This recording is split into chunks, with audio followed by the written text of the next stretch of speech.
You're listening to Shoot the Hostage. I'm Sarah. And I'm Dan. We're a movie-obsessed couple that delves into a different film each week based around a theme. This season the theme is aliens, and we're covering 8 extraterrestrial themed movies. Shoot the Hostage contains explicit language and mature content, as well as major spoilers for the chosen film. We really hope you enjoy listening and stick around.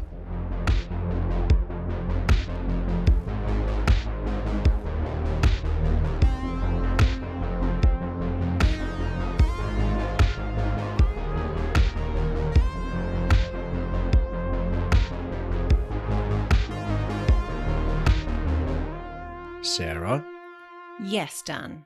are you familiar with a filmmaker called Jordan Peele? Not personally, but I am quite a big fan of his work. So you've heard of him? Yes. Well, he directed a movie called Nope, which Did he? came out in 2022. And I hope you've seen it, because that's what we're talking about. I have. I've seen it twice. Twice. Second time for me as well. How fortuitous. Yeah, yeah. And the film that Logan Paul didn't understand very much of. Shocking. I mean, when we watched this at the cinema last year, I did come out going, scratching my head a bit, going, what have I just watched? So at the time I was kind of like, well, he's got some points, but No. I think I'm just not very bright, a lot like Logan Paul. If Logan Paul ever makes a good point, it's by accident, I can assure you. The only time that Logan Paul should be on screen if someone's knocked him out in that fighting ring that he does sometimes. Yeah, legally. Yeah. With signed consent, Yeah. obviously. So Jordan Peele, I was introduced to Jordan Peele via the movie Keanu. Oh no. Mhm. Oh no, that John Wick parody. Yeah, I guess so. I hadn't. Well, yeah, It's called Keanu. I know. I know. I just thought he liked Keanu Reeves. I hadn't thought about it that way actually, but that's about a cat. Yeah. So it's completely different. Uh-huh. Yeah. But that's kind of what I knew him from. Obviously, Key and Peele sketch show. Yeah.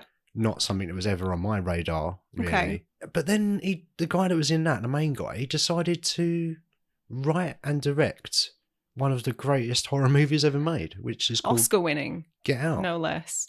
Yeah, and which is just, I love that movie. I think it's so rewatchable. Mm-hmm. And it's tricky because he's made 3 proper movies now, hasn't he? he's made 3 actual like bangers Yeah. of movies. And I just wonder, I'm sure we'll talk about it, but I just wonder where he's going to go and what else he's going to make. Who knows? I really, really hope, hand on heart, that he stays in the horror genre, because I think he's very talented within it. But who knows? Yeah, I wouldn't mind him exploring other genres. I think that could be quite fun. So the budget for this was 68 million. Wow. Which I thought was cheap. Really cheap. For considering how this movie looks. Like, we both kind of commented on that within minutes of the second watch. Just like, God, he knows how to make a beautiful looking film. Yeah. At which point, I think you mentioned, is it the DOP or the cinematographer? Yeah, Hoyte van Hoytema. The first credit that I would have recognised him on was Let the Right One In. Oh, right, okay. So he worked on that. Oh, wow. What was the remake of that called? Let Me In, I believe. That's it. I always worried that I've accidentally said the remake instead of the original. But yeah, Right. he was the DP on that. Oh, brilliant. And he's just done a bunch of stuff since then. He did The Fighter, Her, Interstellar with Christopher Nolan. Your favourite, yeah? Yeah, I think that's an incredible movie and it looks spectacular. It does, yeah. He worked on Spectre, which is a good looking movie, but not a very good one. But it looks great, and that's probably down to him. Dunkirk, which looks amazing, obviously. I haven't seen that one. Yeah, it's okay. I think it's technically a masterpiece, but doesn't entirely work for me, narratively speaking. Yeah, there's a difference between a masterpiece of cinema and something you want to watch. Yes, exactly.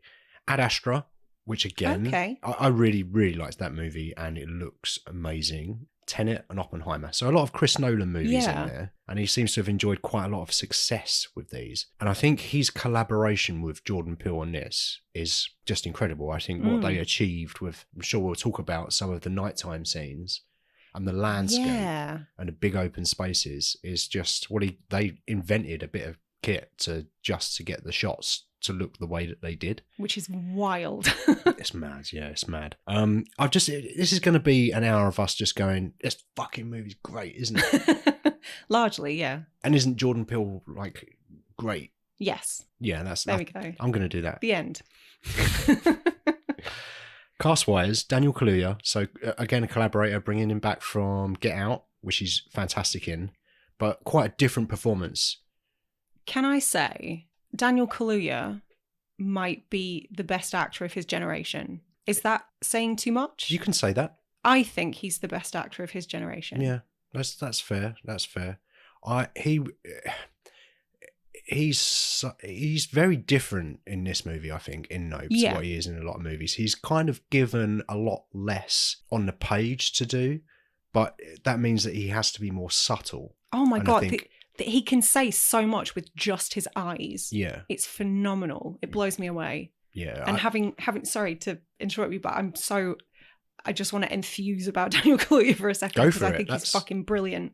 But having seen him gone from this like teenage oik in Psychoville, which was what the League of Gentlemen guys did afterwards. Right. Really, really different to the sort of roles he's doing now, to things like Sicario and Judas and the Black Messiah, and Widows is one I always come back to, because holy shit, he fucking terrified me in Widows. Yeah. I think it was the first time I'd seen him play a villain, and he was so good. Like, he has got such range. You've sold me. He is the best actor. Right? Just from when you mentioned Widows there, I've got that written down, but I couldn't really remember his performance in the movie. Oh my God. And I'm getting chills now. Yeah, that's just because my memory is a bit shit. But yeah, now you mention it, him in that as the bad guy was just terrifying. Yeah. And the difference between that and all of the other movies you've just mentioned. Queen and Slim as well. And Queen and Slim was fucking great as well. He's number one, he's really good at his job. Yes. And number two, I think his agent deserves a few quid as well, because he's whoever's responsible for him picking the projects that he's a part of, just some really good decisions. Yeah. Good decisions, good at your job. Double thumbs up to Daniel Kaluuya. Yes. Keke Palmer is not someone I was familiar with until this movie. Me either, if I'm being honest, but she was fantastic as well. A lot of fun, and their dynamic is really good as well. It's such a sibling relationship where they just sort of have to tolerate each other. Yeah, There's felt no real scenario where these two people would hang out if they weren't related. Yeah, they would never even meet. They wouldn't even know that each other existed. But at the same time, you can feel the mutual kind of love there for each other. And that just comes across from both of those performances, I think. Obviously, a lot in the dialogue and what's on the page, but I think this movie owes so much to those people. Yeah. Cast-wise as well, we've got Michael Wincott.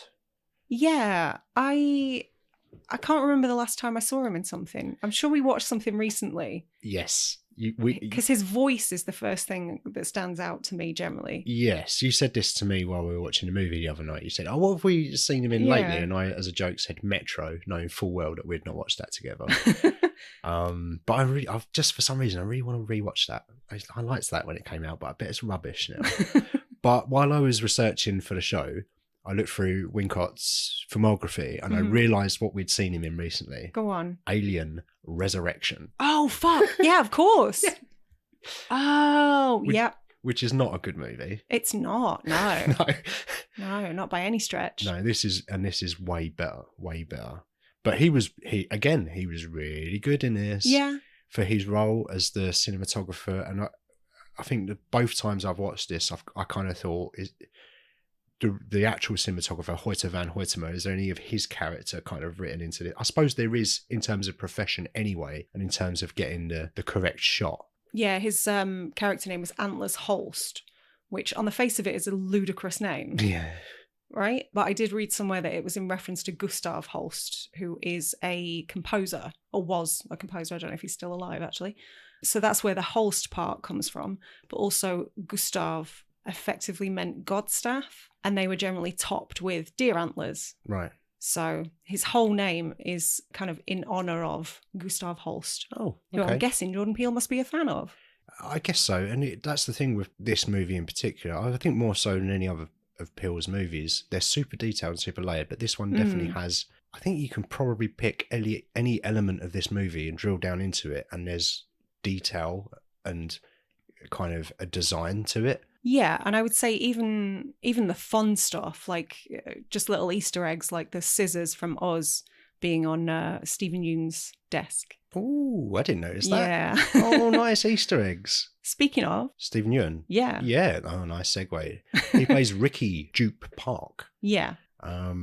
Always nice to see Stephen Yeun and stuff. And every time I see him, I always think, fair play, man. You needed to get off that show. Because it was fucked after the point you fell off that bin. Like, that was the point, I think, when I mentally checked out. I was like, I can't, no. I know what you mean. No more. You told me that anyone can die at any point, and then there's this ludicrous point Deus where it's Ex like, Machina. oh no, he fell on a thing, and then you didn't see it properly. Don't worry, he's not dead. And I fucking hated it. I mean, it was weird in that sort of a show, but they definitely wimped out because he was a fan favourite. Yeah, and for good reason. He's a great actor. They did. But the thing that really stuck the nail in a coffin for it is that a few episodes later, he died anyway.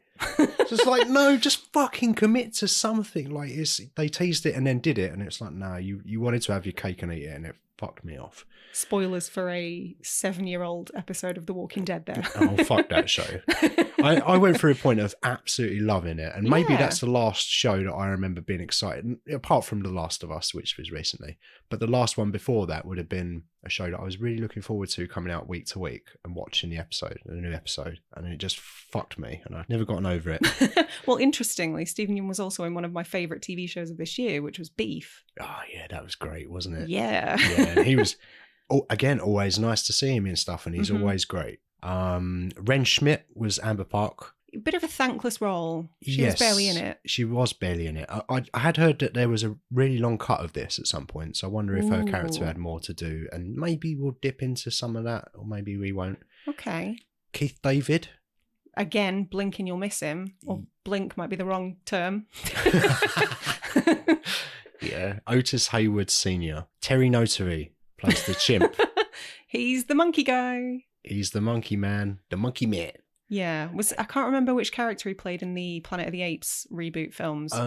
He was... Begins with R. Rocket? No.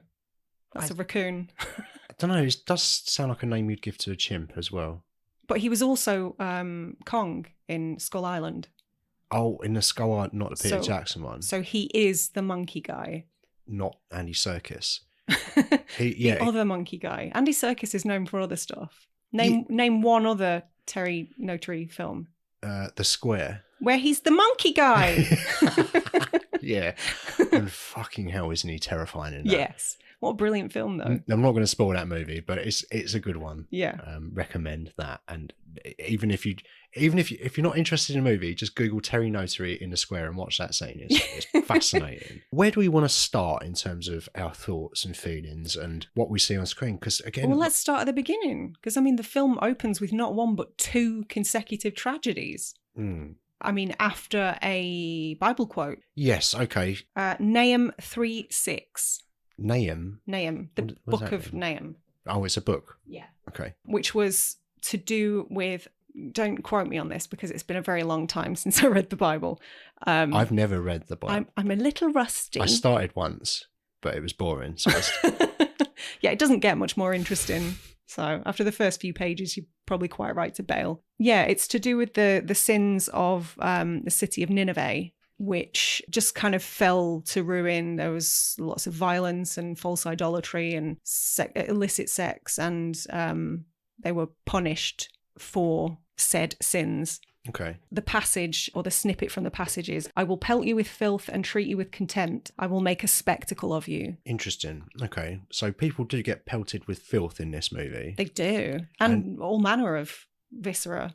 Yeah. And also the word spectacle is said about 1,000 times. I stopped counting at 600, I think. Yeah.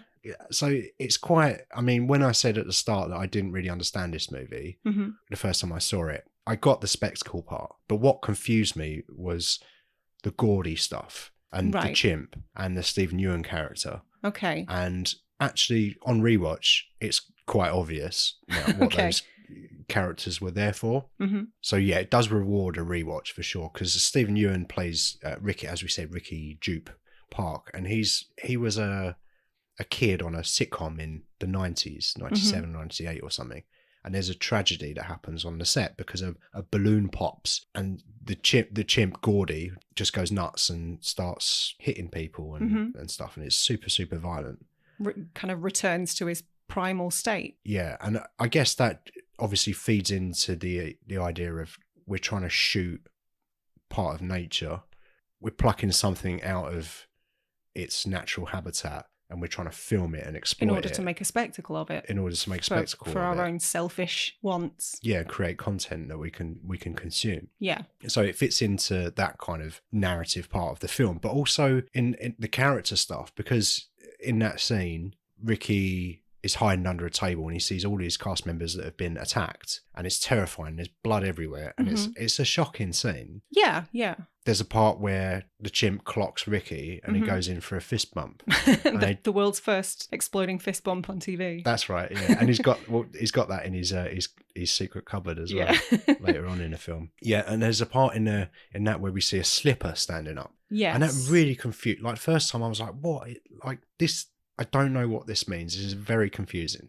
But I think that point, I've heard Jordan Peele sort of describe it as the point where that character disassociates, and that's his trauma point. Okay. So from that point, he kind of feels like he's more of he wasn't killed, so he must be special. And he's the only one that can converse with the beast. That can tame them, so to speak, domesticate them. Yeah, and make a deal with it, or whatever you want to call it. I do know what the shoe means, the shoe, by the way. What did the shoe mean? Ultimately, it was a Ked, the brand Keds, and they would stand up, apparently. I've never owned any, never worn them. Was it a ballerina shoe or something? No.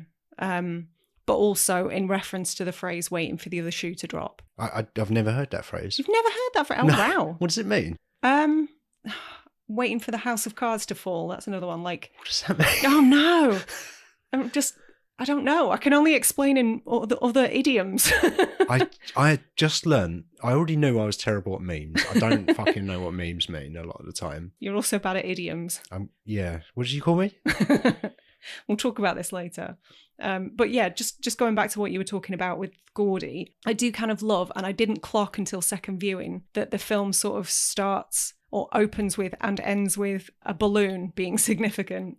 Yeah, I hadn't thought about that either. It's so clever. Yeah. But yeah, then obviously after that initial tragedy, we are introduced to OJ. Right, and is that via the scene with him and his dad? Yes. So Keith David's still around at this point. Yeah. Yeah, he has that one scene kind of, doesn't he? Mm-hmm. And then the alien drops a coin out of some sort of digestive issue. Well, it's basically all of the non-biological matter, I guess. The non-biological detritus. Yeah. From what we, later come to know are the remnants of people that it's eaten. Yeah. But obviously that explanation doesn't make sense in the world as we know it. So they say that everything fell from a plane because that's the only way they can make sense of it. Yeah. Well, if I heard that happen, my first thought wouldn't be, is there a giant alien beast in the sky? I think that would be your first thought. That'd be your first question. Yeah. And did anyone get a photo? Yeah. You're exactly who this film is for. Yeah, I think you're right. Yeah. And Keith David, he gets the old coin through the eye, doesn't he? He does, which is, yeah. Again, very, very interesting. It's I assume he would have been looking up at that point. Yeah. So he looks up and he gets money shot in his eye. Yeah, which doesn't make sense from a scientific perspective. It wouldn't happen. However, visually, very effective. Why couldn't it happen? I don't know. I'm not a scientist, but I did research a little bit and it's not possible. Well, I would contest that with the fact that nobody's ever tested running coins through an alien reproductive system. Somebody call Mythbusters. Quick. There's no way to test that. Who knows how its digestive system works? Maybe it does shoot it out at 1,000 miles an hour. Okay. I think the velocity is one of the things. Never mind. Anyway, we're not a science podcast, thank God. No. That's not our field of expertise. No, but what I was getting at is it's fascinating that it's money, because this is, as you mentioned, it's all about spectacle and how we want things to be filmed so that we can consume them, whether that's an Attenborough documentary where we're seeing animals killed and prey and hunter and all of that stuff. And a lot of the people that shoot it want to shoot it because they want money and accolades. And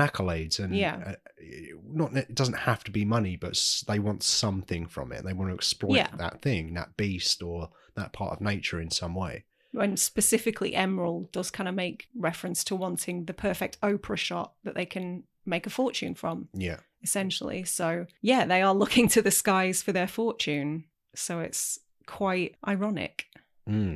Ironic. Get it? I get it. But yeah, I was sad he wasn't in it more. I really like Keith David. He's very good. He made an impression in his very short time in this film. Yeah. Yeah, and also like early on in the movie as well, you get the sound stage. I think that's the next scene, basically. Oh, is it the next one? Oh, okay. Blimey, let's not go scene by scene. But I picked that scene because I found that to be very telling on the two main characters and how they operate in this world, because you've got... And a very clear picture of their personalities. Yeah, and how they interact with each other and the different ways they kind of rely on each other, because... Otis has been brought up by his dad to look after these horses, and up to that point you assume that his dad has managed the business, which is the business of giving horses to movies so that they can film them and they can be in films. But also backed up by the fact that when Emerald's kind of giving the speech, the spiel, when she finally turns up, she's talking about their great granddad, but she forgets a great. Okay. Otis corrects her and said, "You missed a great." Oh, really? Which makes it all the more obvious that she was just repeating the spiel that their dad would have said. That is fascinating. You know what? I thought I would pick that scene because it's telling on the characters, but it's even more detailed than I thought, because I kind of feel like the Otis OJ character is kind of maybe on a neurodivergent scale. He's so relatable. Yeah. He just does not want to perform, and he's socially inept. He's Oz. Yeah, he kind of doesn't want to make eye contact, which feeds into the narrative. It's fucking so clever, this movie. Which feeds into the narrative of the movie, and he's pissed off because he needs to give a speech to these Hollywood people, but it's supposed to be his sister giving this speech, so he starts it, and you can see that he doesn't really want to be there, doesn't want to be in front of people, doesn't want to be the centre of attention. Yeah. So when M comes in and takes over, he's very pleased. Relieved. Yeah, but he's pissed at her as well. That whole scene is so multi-layered, because I think there's a point at which they're referred to as Hollywood royalty, and the director that's on set is Oz Perkins, who's also a director in real life. He directed February, also known as The Black Coat's Daughter, and Hansel and Gretel, or is it Gretel and Hansel? I can't remember. The Witch Hunter. No, the not Jeremy that one. Renner one. Definitely not that one. But he's the son of Anthony Perkins. Oh, really? Yeah. Oh, great. So loads of layers going on. I love Jordan Peele's movies. Right? They're so good. They're so clever and so detailed. And also the actress asks what the horse's name is, and OJ responds with Lucky, and she says, "Oh, is he?" And Lucky does, in fact, one of the few horses that survives. Survives the movie, yeah. My first dog was called Lucky. Oh. He's not alive anymore. Well, I figured. It's 30 years ago. But yeah, and I enjoy hearing the name Lucky for pets because it makes me think of him. He was a good boy. They're all good boys. Yeah. That's sweet. Yeah, great scene. That's the first time we see Antler's Holst as well. Yeah. Michael Wincott in that role. And he kind of disappears for a while after that. Yeah. And then you don't see him until they discover the beast in the sky and want to get him on board to try and film it in the third act of the movie. I think do you know who we missed from the cast list? Oh, no. We missed someone, didn't we? And I've only just realised. Oh, Angel. Yeah, that's the one. It's Brandon Perea, and he plays Angel Torres. Not Dave Franco. No. Honestly, he looks and his mannerisms are so much like Dave Franco. It wigged me out. Yeah, it could have been a Franco. It could have been Franco 10 years ago, I would say. You could have put him in that role. Can we just give him all of the roles that would have gone to James Franco? I assume James Franco would have been in Twisters then, the sequel to Twister, because he's in that. He's going to be in that, which comes out next year. Oh, good. I mentioned that a few times. You're not interested in that. My excitement is palpable. Oh, I'm looking forward to that. Yeah. I can't believe we forgot. He's great. Yeah, and I only thought about it because I was thinking, what other scenes do we need to mention just to lay the groundwork? And I was going to say he comes into it and kind of clues them into a lot of information about what they're seeing, right? Yeah. I mean, it's... Because OJ is he's the one that he's there when his dad dies. Mm-hmm. He sees what happens to him, and then he starts to see some weird shit in the sky. Yeah. And he thinks he knows, doesn't he? He's like, it's a UFO. Yeah. After seeing it the second time, I would say. At what point do they figure out it's coming from the stationary cloud? Oh, that is Angel, I think. Right. I think that's Angel because they set up the cameras. Because he's going through the footage. Right. Right. Yeah. But before that, I think there's that weird Shyamalan-esque fake out scene in a stable where he punches a child. Where he punches a child. Yeah, which was very funny. It made me laugh too much. But I mean, you mentioned the other day that you'd seen the criticism that someone had said that, was it Us, in reference to Us? It was in reference to Us. Somebody had said they didn't like the unintentional humour. Yeah. Jordan Peele's a comedian. Do you really think he doesn't know what he's doing? Which is weird because he's so good at those moments. But there's a thread of comedy throughout all three of the films I've seen. Yeah. Get Out, Us, and Nope are all very funny in their own right. They are. And I would say this one out of his three is probably the closest to a summer blockbuster, I would say. And I think For scale, more than anything, yeah. For scale, but also it is homaging a few kind of alien and summer blockbuster type movies. And the most successful, some are shit and some are great, but I think the most successful ones, like Jaws, which comes up in this movie, do have some really funny bits of dialogue in them and character scenes. And I think he's really well suited to that. So when we said earlier about I wonder what he's going to do next, I would like to see him do a blockbuster. Okay. He's got such an interesting brain. Like a disaster movie, a riff on disaster movies, maybe. Something like that. Or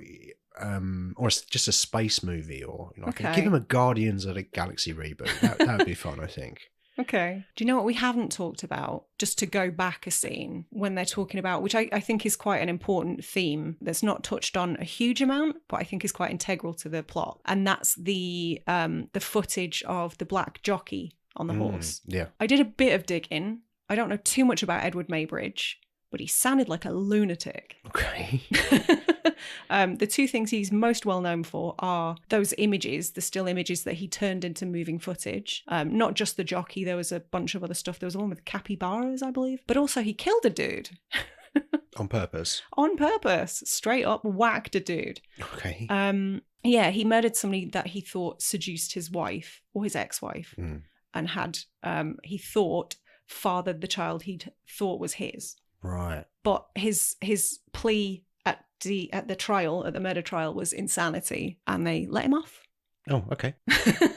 Fair enough. So got away with murder. Yeah. So the biker. Did you know that the biker in the movie that turns up in the third act? He, I don't think he's named in the movie, but he's named in the credits as Ryder Maybridge. Did you say Maybridge? It's with a U, so I don't know how to pronounce. They said Maybridge in the film. Did they? Yeah. When they're talking about Edward Maybridge at the start. Right. Okay. I missed that. Well, it's all right. One of us was paying attention. I was too busy taking notes. Yeah. So, the character on the bike was called Ryder Maybridge. Fucking hell. It's because it's got a U there now. My brain is seeing a U when I'm saying it. You know how Americans say buoy instead of boy? Do they? Yeah. I didn't know that. Buoy? Yeah. You might David get on Bowie? No, like the things that are at sea. Yeah, buoyancy. Yeah. It's not buoyancy. I'm getting sidetracked again. One of the few scenes where Ricky and OJ interact is when we find out that OJ has been selling horses to Ricky at his ranch. Yeah, and he hasn't questioned where they're going, which is curious. Yeah, because he says to him, "Oh, can we work out some kind of scheme where I can do a buyback at some point?" And he's kind of like, yeah, sure. We can look into that. Yeah, for sure. This isn't Cash Generator. Yeah, and obviously at that point, OJ's got no idea that he's feeding them to the beast. The beast. I'm going to call it the beast. Does it have a name?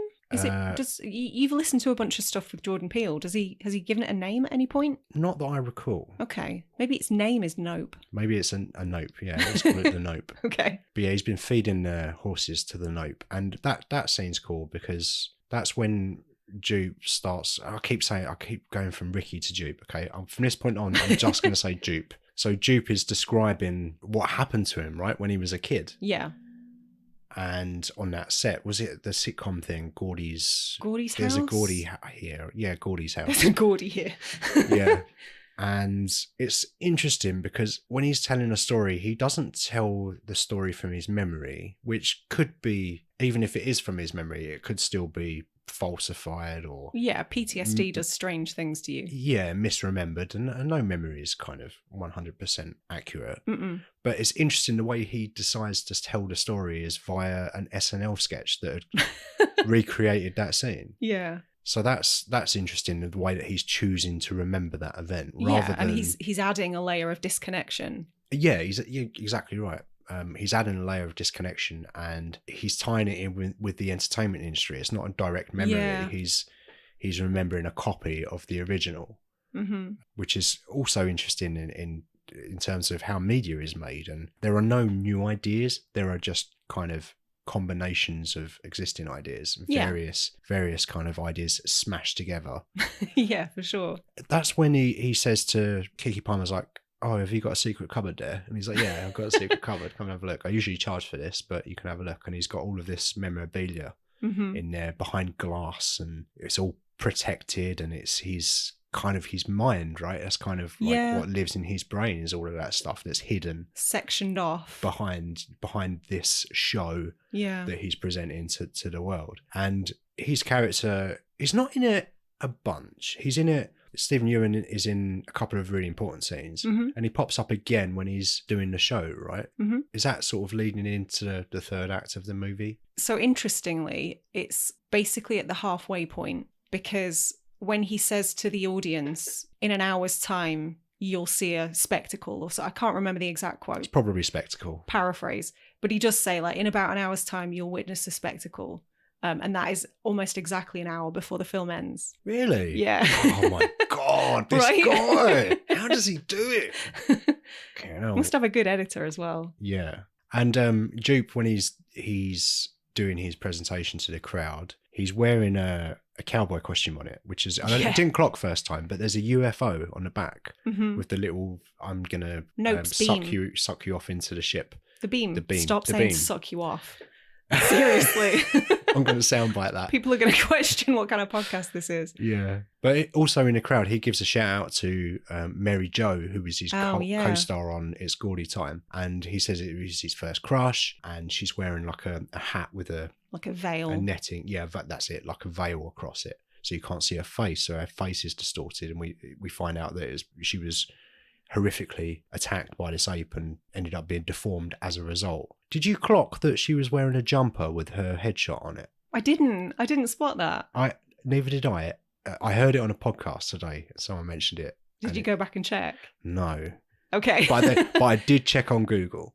Okay. And Google confirmed, or someone on Reddit confirmed anyway. So I take that as fact.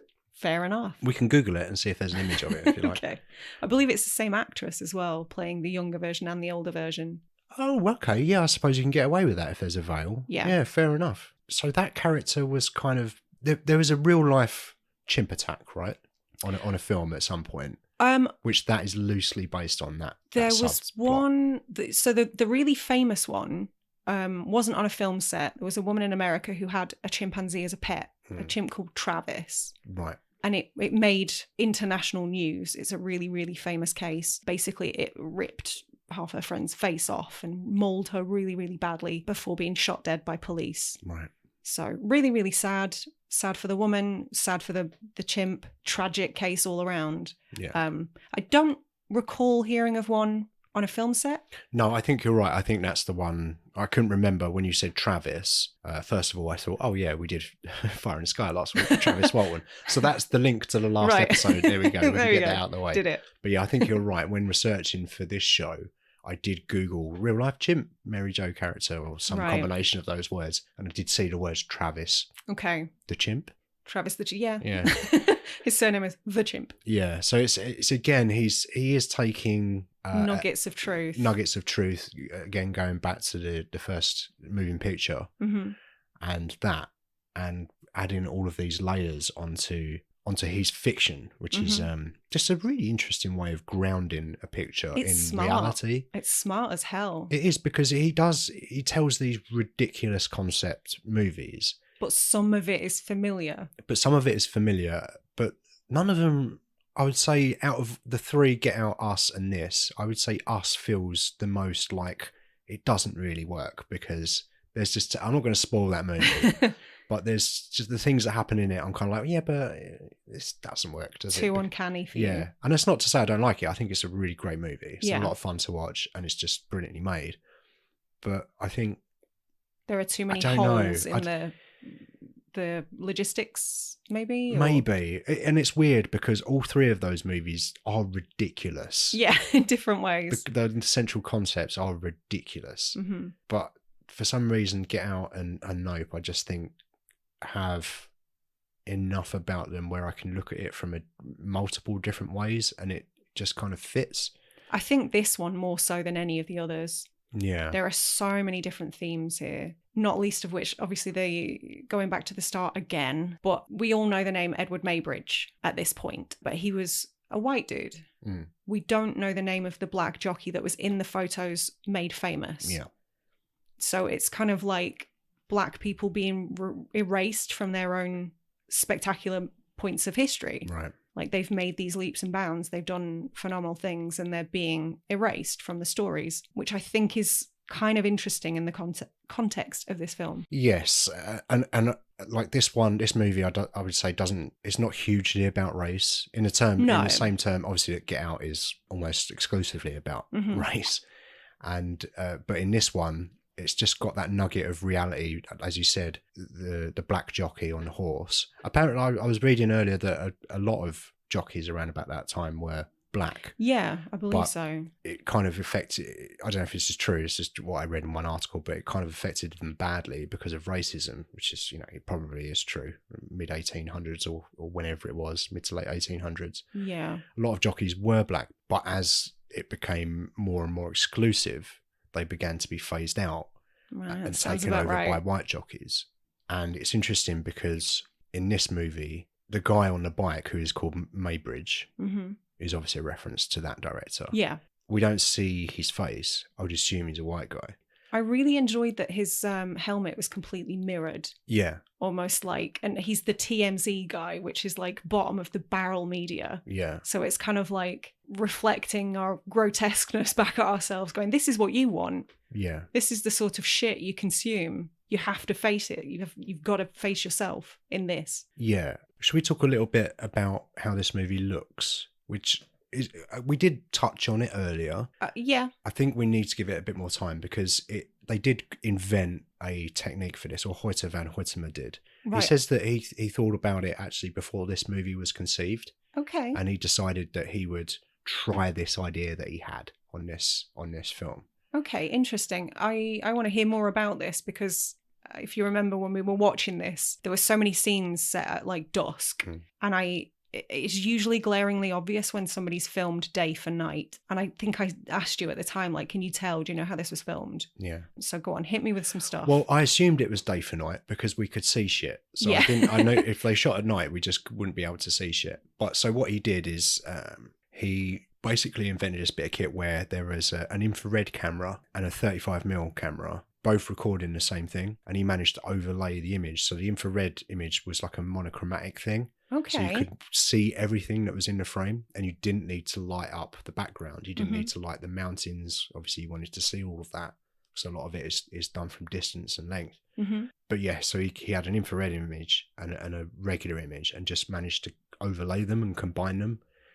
And that gave him the kind of day for night. And a lot of the sky, actually all of the sky, I believe, was CGI as well. Yes, I heard that too. So it's a really interesting mixture of a practical solution, but it feeds into the way that you view it as well. And yeah, I think that's a technique that I imagine is going to be used well, from this point forward, I would say, because this is probably the best looking movie I've ever seen shot at night.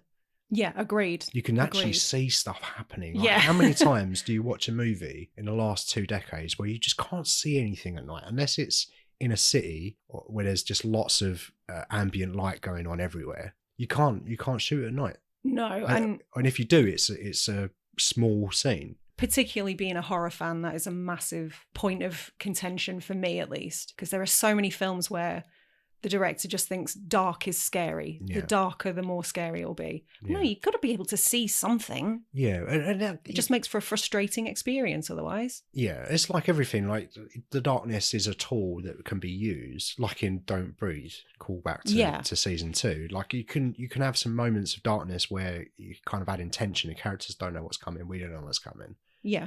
But especially when you know, production designers that must just design a great set, a great looking set. And what was it we watched? I want to say maybe Army of the Dead. Yeah, I think it was. Where and everything was just out of focus in the background. Yeah, and in a similar way, if they create a set and it's dark and you can't see it, it's like, man, if I was a production designer and I'd done all that hard work, I would be gutted. Yeah. So before we start talking about the third act, which is probably where we want to focus the rest of our time, I'm guessing.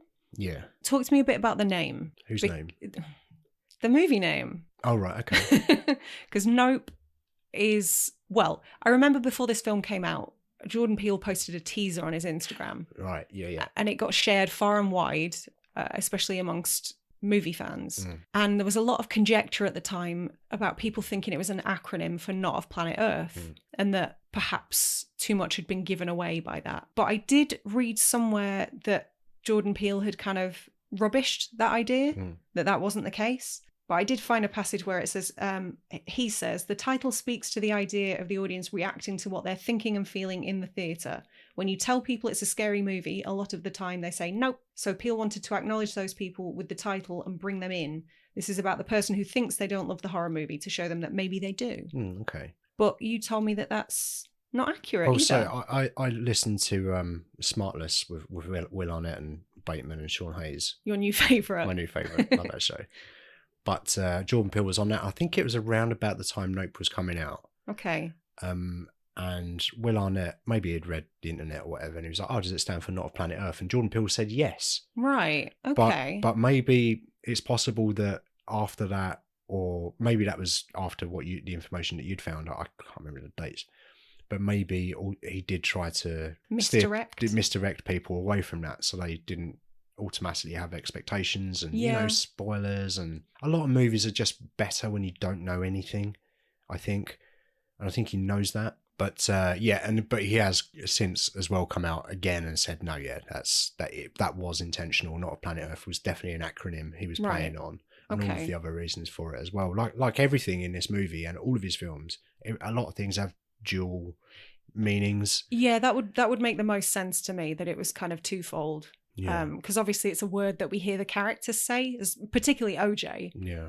they say nope repeatedly. Yeah, and I kind of love that plays into the notion that, I guess, Jordan Peele is at the moment a horror director. That's what we know him for.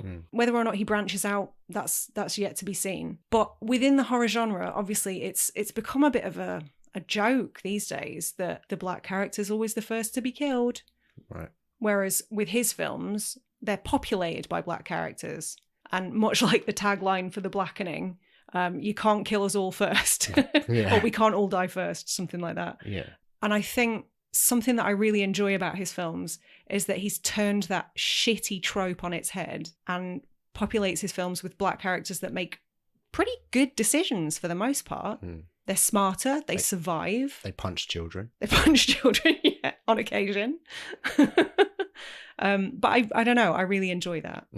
Because there are so many moments where OJ's just like, nope. Yeah. Where, in any other film handled by a lesser director, they'd have been like, oh, let's go and see this. Yeah. What could go wrong? He does say nope right up until the point where he says yes. And he decides that he wants to shoot this thing. What do you think it is that kind of informs that turnaround? Money, I guess. That doesn't seem to be his focus, though. I mean, he's selling the horses off to dupe just to make ends meet. Obviously, business isn't great. He needs money. He does, but he wasn't sold when Emerald started going on about, let's film this, the Nope, if we're going to continue calling it that, and get famous and rich, I don't know, he pulls back a bit. He seems very reluctant. Yeah, no, you're right. I don't think it's just about the money for him. The Antlers Hulse character, he's back in this third act, and I think when we're talking about OJ's motivations, I think Hulse's motivations are very clear. Yeah, his make far more sense, especially with reference to like the magic hour. Yeah, even though he's a bit cryptic in what he says, and that's actually commented on by Angel. He said something cryptic and he's fucked off. Yeah. But at that point they'd just got the shot that they were looking for this alien, and he says no, as you just mentioned, that he wants to get another one at magic hour. But I think you see earlier as well, he's taking a pill, so he must have some sort of health issue. That's what the film's saying, right? So I think he's saying like, look, I'm going to die here, but I'm going to get the greatest shot of all time in history, and I'm going to die. Maybe I'm probably going to die. Maybe I'm going to die, but I'll never be forgotten. Because he does seem quite tired of that character. He's quite kind of. He says to Keke Palmer when they're having that conversation on the phone, you just chase fame. It's not going to lead you anywhere. You're not going to be happy. It's not going to make you happy and all of that stuff. Yeah. He's tired and he's been through it all. And I think that he's just really happy to sacrifice himself to get this shot of a beast. And he does seem to be really obsessed with animals as well. He's always watching footage of different kind of animals attacking each other. But yeah, no, when you asked me about what OJ's motivations were for his actions in the movie, I thought about his and they were very obvious, but OJ's I'm not so certain. I'm a little bit, I don't quite understand why he went from being a bit reluctant to being quite happy to sacrifice himself. And in the absence of having a clear answer, I think I would just say it's money. It's money, baby. Or maybe he realises that Emerald is the only family he's got left and knows she's invested and doesn't want to leave her to it because she's effectively in peril at the end. Yeah, possibly. When shit hits the fan and people get sucked up into the Nope. When he gets sucked off into the Nope. And then deposited on the house, which is probably my favourite visual moment. Which, when they get ingested... Well, not necessarily that bit, but the part like that bit. After that, when the blood rains down on the house. When they get exited. Yes. Yeah. When they get blown off. When they get blown off the house, yeah. I really liked seeing just the humans in that small space, and you work out this is some kind of intestine, right? Oh God, it made me think of the Borderlands. Yeah. Ugh. Right. Oh, spoiler for that movie. Shit, sorry. Oh, we mean the Tim Roth computer game Eli movie. Roth. Yeah, Tim Roth. Who's Yeah. Tim Roth? Tim Roth is the guy. It's yeah. The reservoir dog. That scene when all the humans are sucked off into the intestine and they're just in there is so claustrophobic and terrifying. I think maybe there's so many images in this film that I think of. Now, whenever you say Nope to me, there's a good 4 or 5 that will just stick with me. Because it's so stunning. Yeah, right? And one of them, I think, is the scene that you were alluding to, is where it's raining blood on the house. And you just see the blood, the house just covered in blood, where the aliens eaten these humans, and it's now getting rid of all of the unnecessary stuff that it doesn't need in its body anymore. Detritus. Yeah, that's a word that I don't know the meaning of. Does that mean when you can use both hands to do shit? Ambidetritus. Yeah. No, it does not. Yeah, there's that image. I think is going to be an iconic image. Yeah. The blood over the house. Also, the sky dancers. That's what I think of. What's that? The windy, blowy, colourful. Oh dudes. yeah. I don't know how to describe them. Yeah. That are always outside car salesmen. What are they called? Car washes. Yeah. The windy men. long boys. Yeah. The windy long men. Yeah, that's it. But they're female if you watch Broad City, right? Yeah. So they settle them up in the field to let them know where it is, right? Because when the beast is flying around, because it knocks out all the power. Yeah. So that's an easy way of knowing exactly where it is. Yeah. In relation to them, how close it's getting. Which is it's a really good visual aid for the audience and for them. But also makes logical sense. It's a really neat idea. Yeah. but also it has the bonus of looking really good. Yeah. And I would say I've got a feeling that I'm going to watch the last hour of this movie quite a lot. I don't know how you do that. Why? How? Why? I can't watch chunks of films like you do. It's all or nothing. Would you remember the other day when I was like, oh, let's put, what was it? What was it we were going to watch? I was going to put on Alien Resurrection, wasn't I? And you're like, no, we've got to watch Alien 3 first. Yeah. Why? Got to do it in order. No. And then I asked you a question. I said, well, if you wanted to watch Freddy Krueger 3, would you have to watch Freddy Krueger 1? You're like, yes. And then watch them all in order. Yeah. No, just watch a movie. No. I can't remember what my point was now. Yeah, no, the last hour of this movie, I think there's so much, a lot of the first hour, what the first hour is set up comes to fruition in that movie. The characters, Angel, Holst, M and OJ all come together, but then also the score really ramps up then as well. Yeah. And it's a really big score. The score is kind huge of orchestral blockbustery. Piece. Yeah, it is. I thought that while we were watching. It's very who's the Jaws guy? Come on. Williams? Yeah. John Williams. John Williams. I can't believe I'm blanking on fucking John Williams. That's insane. Between us, we got there. Yeah. But it felt very John Williams-y to me. Yeah. I can see that. Quite 80s. Yeah, but just big, big, and you don't get those sorts of scores very often. No. The score was by Michael Abels, who did all three of Peele's movies. Oh, okay. And they all sound great. I love in Get Out, that first track that's over the credits, the intro credits. Yeah, I think is incredible. And the stuff in Us, which we rewatched recently with I Got Fire. The orchestral version of that Lunis track. It's insane. Wow. And just the all of the instrumental music in that movie is just very atmospheric and creepy, and it's really done well. But then this one is good. It's great, but it's completely different to all of that stuff. So it's like, as much as I fucking love Hans Zimmer and I love his work, they are all quite similar. Yeah. They're all quite similar. They're quite similar. Yeah, very good. But his ones have been very different in each piece, I think. And I'm looking forward to seeing what he gets up to as well. But yeah. That's an essential piece of the third act of this movie, I think, because it is very much a race against time to get this shot while they're all still breathing. And and then that's when that TMZ guy comes in on the bike, which we mentioned earlier, and he's on an electric bike. Yeah, which doesn't fare well for him. There's more of that famous Jordan Peele unintentional humour. Yeah, but, right. Well, we laughed at this moment in the film because there's that really long shot when I can't remember which character says it, but they say, "I think he's about to find out what happens when electricity is shut off on his bike," and he just goes, "Oh," and he goes forward on his bike. Which, if we're talking about things that wouldn't happen, that wouldn't happen. Well, no, because the bike would just cut off and slow down. It wouldn't stop. Well, you don't know how the Nope works. It's true. Again, we haven't carried out this experiment. Exactly. And I think I want one of those electric bikes. Oh, God. Yeah, that looks quite cool to me. Was it the jacket? Is it just the jacket that you want? I like a biker jacket. You do? I like a shiny helmet and a biker jacket.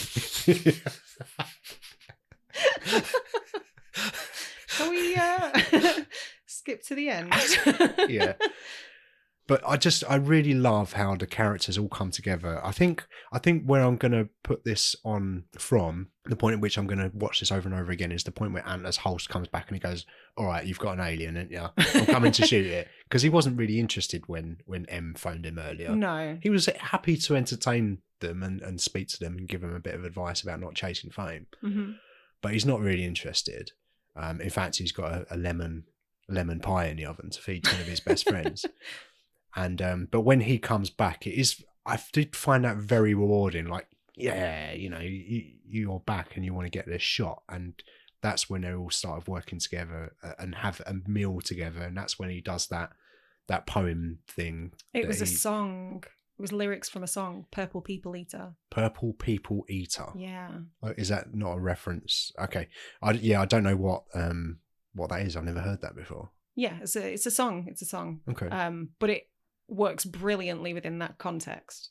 Yeah. And also, it was just a cool moment. He's just, the way he delivered it was very cool. I didn't know what it meant, and I didn't know you don't that it need was a song. to. I just thought, well, Michael Wincott, you need to do a lot of animation. You need to recite audiobooks. Yeah. Do a podcast. He's probably got one. Everyone's got one. Everyone does, yeah. And then M sort of gets on that electric bike, doesn't she? Mm-hmm. And tries to escape when... Well, she's not trying to... Is she trying to escape? Because right up until the last moments, she's still trying to get that shot. She's not trying to escape, you're right. OJ is trying to be the bait to attract this creature. Mm-hmm. And I think is it at that point where the alien just changes shape and turns into this like sail cloth monster? I know that some of the inspiration for the look of that came from sea creatures, which is unsurprising. But also like the mouth of it, I don't know, or the eye, just looks like an old timey camera. Yeah, I think it's its eye. That would make more sense. Did it eat people with this square then, or? I don't know which hole they went in. Don't soundbite that one either. As long as it's a shiny helmet. I took that as its eye, but it could be its mouth, or it could be both. Who knows? No, Jordan Peele, it probably is many things. But I like that because it looks like a camera for a start. It looks like an oldie-timey camera with the square casing and stuff. And it's just, it makes itself huge. And it's obviously trying to intimidate the people around it where, he's wants Daniel Kaluuya, stop fucking around, man. Like, you're pissing me off now and I'm going to try and scare you a bit so you fucking leave me alone or give me some more food. Or, because animals do that for one of two reasons. Yeah. They make themselves big and showy. Yeah. It's either to scare somebody or to seduce them. Oh, okay. That's a different angle. Yeah, if we're talking nature documentaries. Yeah, maybe it did like that shiny helmet. Yeah. It works for me, it being an eye. Yeah. It looking like a camera. It makes more sense within the frame of the story. Yeah. And you're right. The way... the design of the creature and its functions were heavily based around, apparently went to a marine biologist and was like, look, I want to do this, this and this, and what things are feasible. It looked so cool. Yeah. It was really unexpected as well, because obviously you go the entire film going, well, yeah, it's a flying saucer. We've seen this loads. Yeah.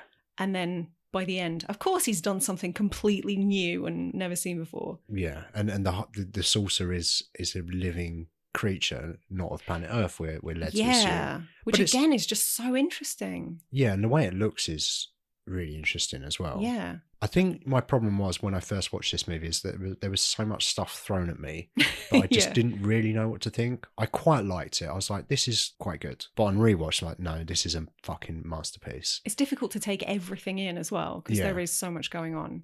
Yeah. But as you said earlier, OJ's on the horse. He's got the Scorpion King costume on, which has got the goggle eyes on the back of the hoodie. The blinkers, yeah. Remember they and were popular in 2003. Oh, yeah. Yeah, that's right.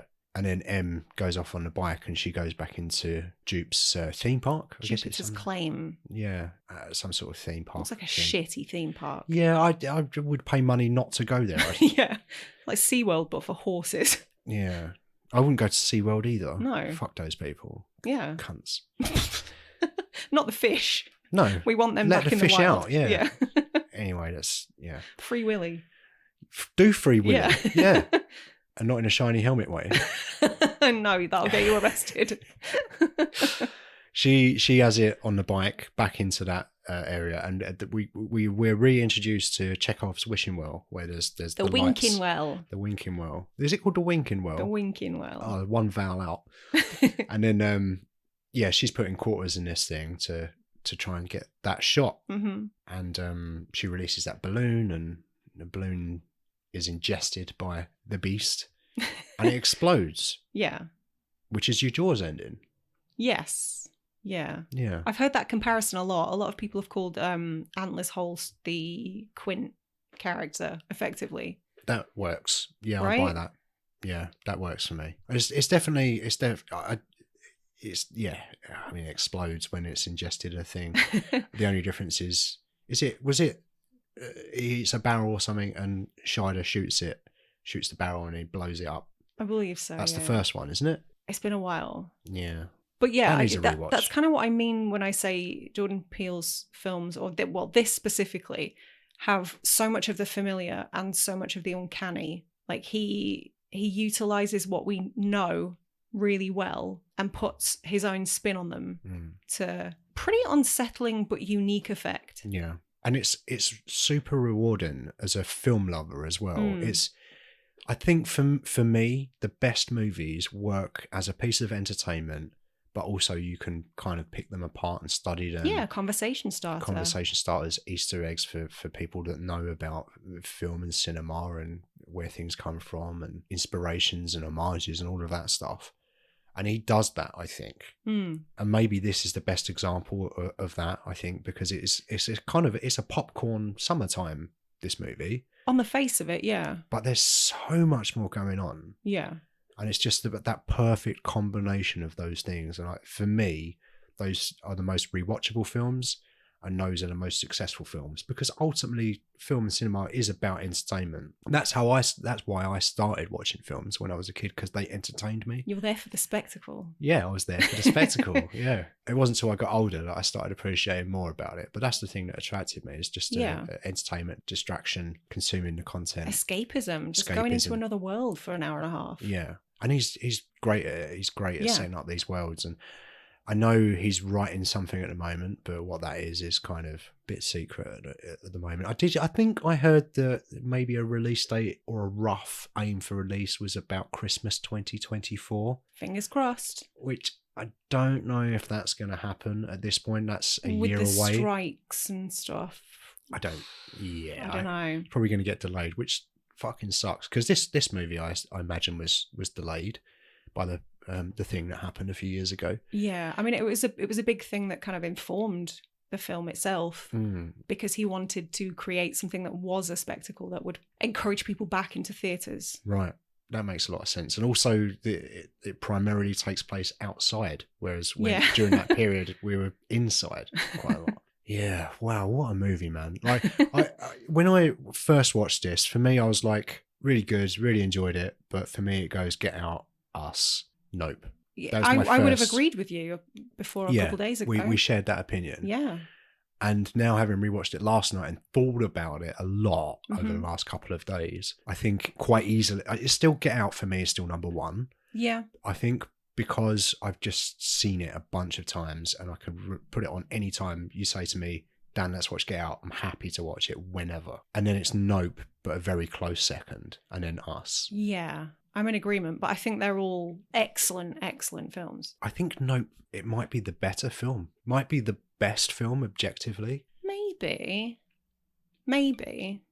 That's not to take anything away from Get Out. No, I mean, I don't know. Look, we're not here to get into that. No, like ranking stuff is a bit of a trap sometimes, comparing this to that, but just in the context of his three movies. But it's not as if Get Out was like a rough around the edges first go. No. Like it was insane. He was hitting it out of the park from minute one. Yeah, and he had a lot of time to refine that as well. I assume, I don't know, but if it was his first film, you would imagine that he had that idea for a while, and he's been writing it and rewriting it and doing different versions of it. And obviously, when filmmakers become successful, they have to churn them out a bit quicker. They have to churn them out because the money people are saying, when are you going to get this thing to me? Which blows my mind, just how detailed Nope is. And how much world building there is and how things have dual meaning. I mean, there's so much that we haven't even touched on as well. Like Angel's, I think it's the number plate or the car ID ends in 1111, which is a callback to the Jeremiah verse that is referenced in Us. Yeah. OJ wears orange juice. Yeah. OJ. Emerald wears green a lot of the time. Yeah. Just silly things like that. And the motion that they do, like that I see you kind of with the two fingers. It's all about the visual, like everything kind of ties back. Yeah. He's created a really real feeling world with characters that feel fully fleshed out. And obviously a large part of that is the actors that he chose to play the parts. But I don't know, he gets a fucking great performance out of people. Yeah. I can't wait to see what he does next. Sorry, this has been so sycophantic. I know, like... People like it when we disagree more, but, I mean, this is just... I don't know, I'm sitting there trying to... I do like to be balanced if I can. I do have fun ragging on movies sometimes, I must admit. But there's not really anything that I would change or I didn't like in this movie. As I said, the first time I watched it, I didn't get the gaudy stuff. So if you'd have asked me after the first time I watched it, I would have said, cut that stuff out. It's a bit too long. Mm-hmm. But I think the rewatch and realizing how that his Dupe's character and his experiences back then in the 90s inform what he's doing present day, and in actual fact probably the instigator of the whole thing, where he's like, the beast is here, but he's feeding the beast. Yeah, he knows about it before anyone in this movie, as we find out. So it is more important that his character is given more backstory. And actually, for me, on rewatch as well, it flew a lot quicker. The movie, I felt, ran quicker because I knew where it was going. It's a brisk 2 hours. I think I could just sit in it more and just enjoy it. Yeah. Rather, the first time I watched it, was like, Jordan Peele, come on, this is going to be a movie. And then, yes, and that bit, yes, I like that, yes, I like that. Okay, what time is it? I need the chimp's back. Yeah, chimp's back.